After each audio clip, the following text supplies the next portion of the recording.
Kita ke informasi berikutnya, Saudara, para siswa di Desa Tanjung Lokang, Kapuas Hulu, Kalimantan Barat akhirnya memiliki sepatu yang layak untuk dipakai ke sekolah. Sepatu baru itu diantarkan dengan perjuangan yang tidak mudah, yaitu menempuh 12 jam perjalanan darat dan selama 6 jam menerjang sungai berarus deras.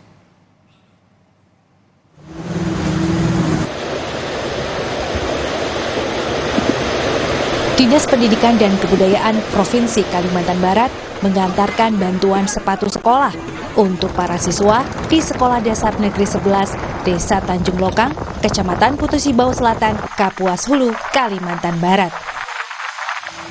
Desa Tanjung Lokang berada di pedalaman Kapuas Hulu, Kabupaten paling timur di Kalimantan Barat.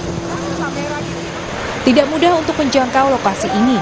Sepatu baru itu harus menempuh sekitar 18 jam perjalanan dari kota Pontianak. Para petugas menempuh perjalanan darat selama 12 jam. Sepatu lalu dibawa menerjang sungai berarus deras, sangat menantang. Begitu tiba, sepatu sekolah disambut rona bahagia di wajah para siswa yang telah menanti penuh harap.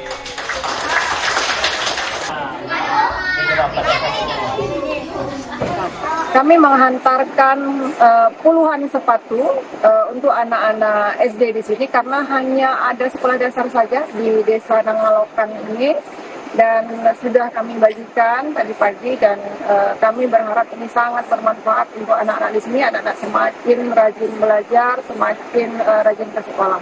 Semoga pendidikan di Kalimantan Barat semakin berkualitas. Semoga mereka terus rajin belajar, menjadi anak yang bermanfaat dan semangat untuk pergi sekolah. Perjalanan ini akan kami lanjutkan ke wilayah lainnya. SD Negeri 11 Tanjung Lokang adalah satu-satunya sekolah dasar di Desa Tanjung Lokang. Sebanyak 53 siswa SD Negeri 11 Desa Tanjung Lokang menerima bantuan sepatu sekolah penyemangat belajar meraih cita-cita.